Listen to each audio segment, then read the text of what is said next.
let's start here. We always hear that the youth are the future. You guys are the next generation. And we know the state that this government has left Nigeria. What do you think about the government at your tender age?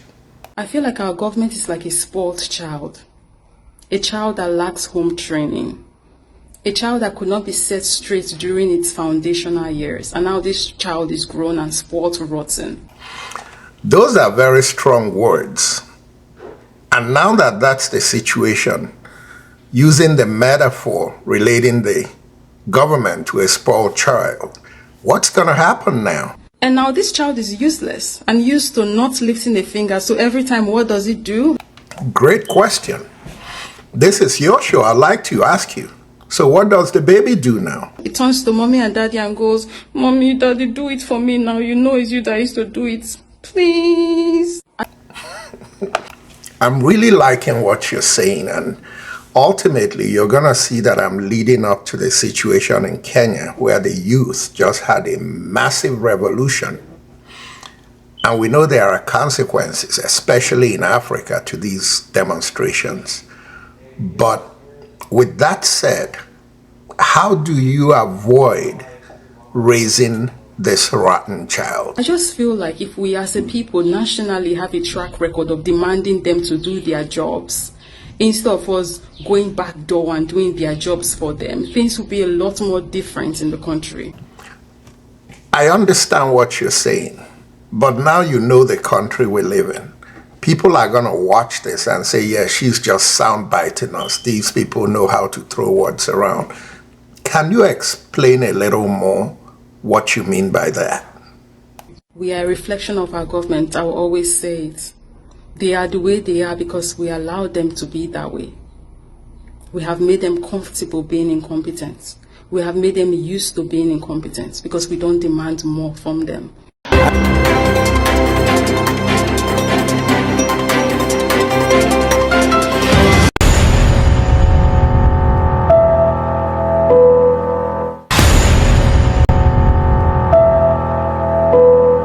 Hello, everybody.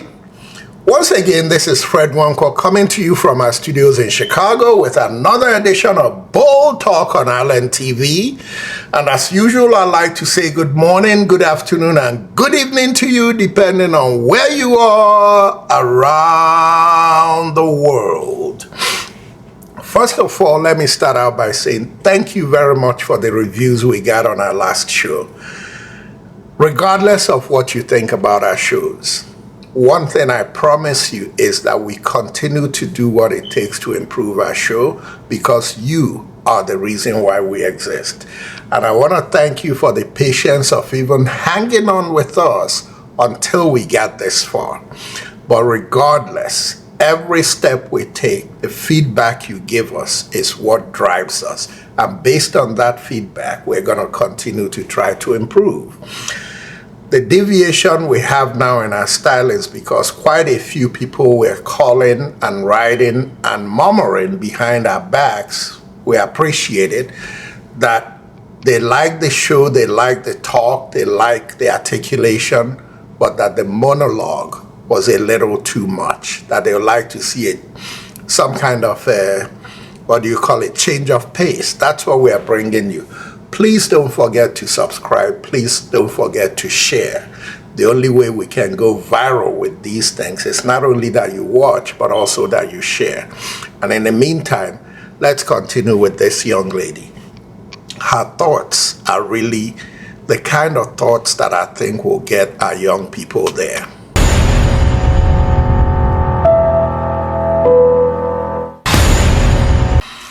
When we started talking, I remember you likened the relationship between Nigeria and our leaders and how they relate to the people, which is us. I didn't know what you meant. Could you explain to us what you meant? You know that thing they say about relationships, that how you start a relationship, the foundation you lay at the beginning of the relationship is very important. Young lady, you're really blowing me away. everything you're saying is right on point. But if I keep interrupting you to explain a little more, bear with me. I have an audience and I want them to fully understand what you're saying. And my biggest audience here is the youth. We need to get our youth to do something about this misdirection that our leaders are taking us. So go ahead. I'd like you to explain a little more. Because that foundation is what is going to set the tone for the entire relationship. So, make you no vex. I see the way where you they talk and some of your mannerism. I see say you come from around that Warri, Sapele, Ughelli area. So make a kind of give you the idea where they get. You mean say that from day one, for 1960 or even before, now we set this trap where we enter. Because now the way where we follow them from day one, now and then take the pepper us today, no be so. I feel like as a people, we have, on a national scale, set a very bad foundation when it comes to how we relate with our government. We have, as a people, unintentionally made our government used to us fixing it. So now they don't feel the desire to do anything, to fix nothing. My Pekin, the more way you they talk, the more way you they lead me go Kenya. Waiting just happen for Kenya. And unfortunately, then waste some young people there. But those young people for Kenya don't say enough, don't do. And the things where you they say, I beg, make you no stop talk. Make you continue the talk. Because maybe now this awakening our youth them need. I beg, make you continue. And I'll give you guys an example, right? We don't have light in this country. This one, where did they give us, we'll see today, we'll not see tomorrow, not be light. We've not had light in 60 years, right? But instead of us to collectively go and hold these people and demand that they give us light, what do? All of us carry our two left leg, we will go market, go buy generator. Those of us that can afford solar system will go and, invest in solar. But it not even stop for solar and for light. Now the same thing they for health. Now the same thing they for education. You never even talk about that one. Same with our educational system. That's a very good example. The one that's being run by the government, nothing to write home about. And that is coming from someone who attended a government school, what some people call public school. My junior and senior secondary school education, I got from a government school.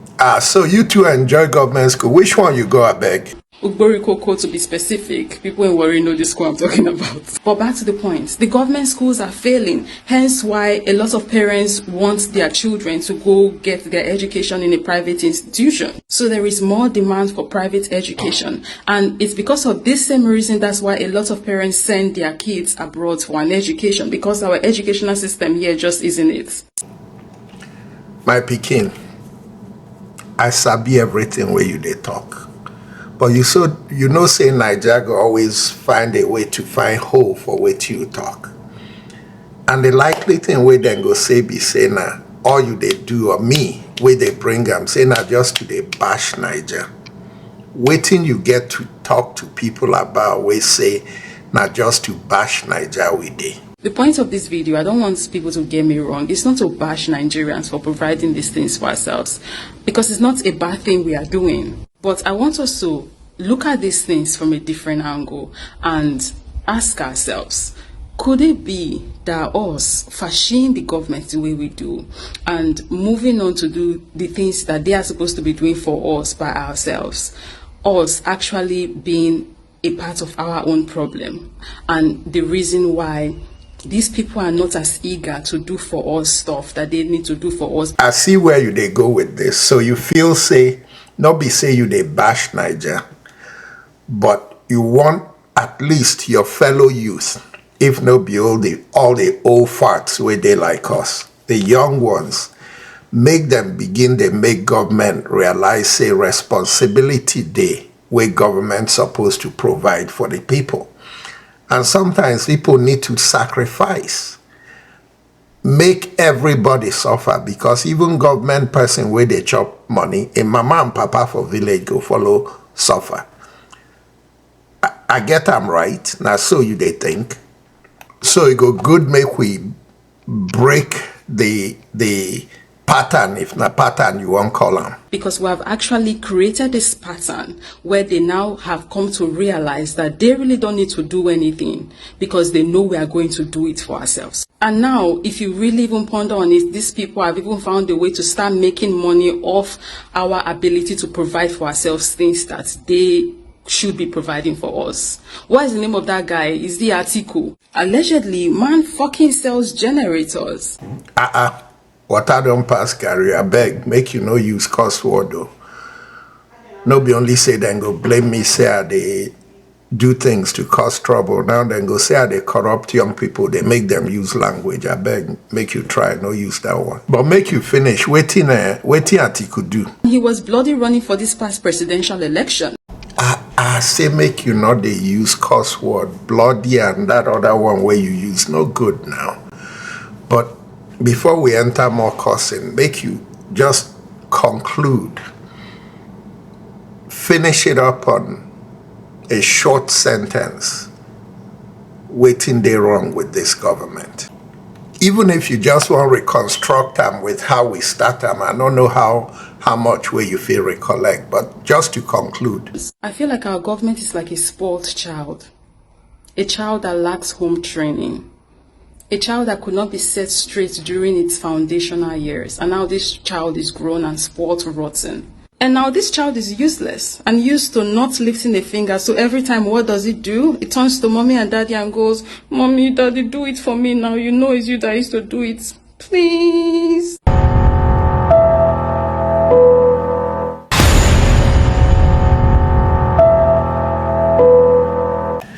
And on that note, I'd like to once again say, I hope that this is motivational enough for our youth.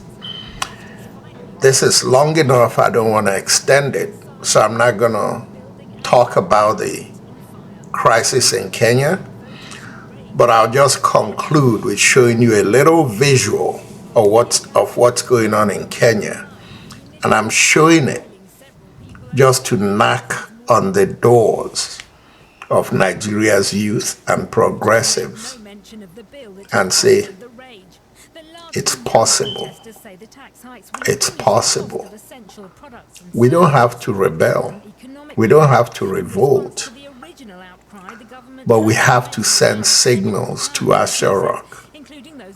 And it's not too late for Asha-Rock to make an about turn and do the right thing for Nigerians. But if they don't, there are options. Ladies and gentlemen, once again, this is Fred Nwankwo coming to you from our studios in Chicago with another edition of Bold Talk on Allen TV. Please share the video. Please subscribe to the video. And until next time, good night and God bless.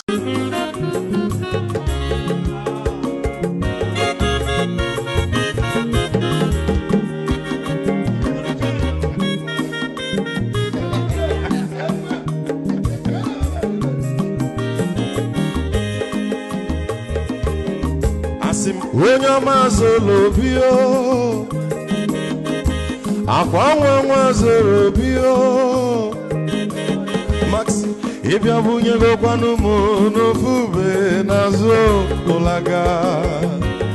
olaga ni biazugo mmanwu olaga do ni biazugo akwa nwa ilochi o biko rapuzo kona bazia Never be kitchen for I'm a Pamnika Gogadia. Well, you work well he get your mother beggar.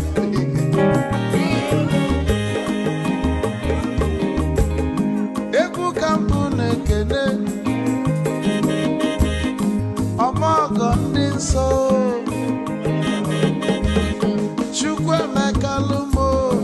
Chukwu negaji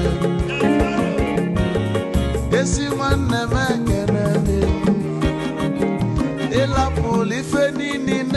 wee bịa nke gosili na anyị na gị bụ nwanne Wisdom ga-adị ka nye gị maịkị ka ogobanya bụ egwu isili maxi ọ bụ na-etiri egwu a malụkwa malụ n'imego m ife ọjọọ wee sị gị nwanne m ife ọbụ na ịchọlụ na ngeme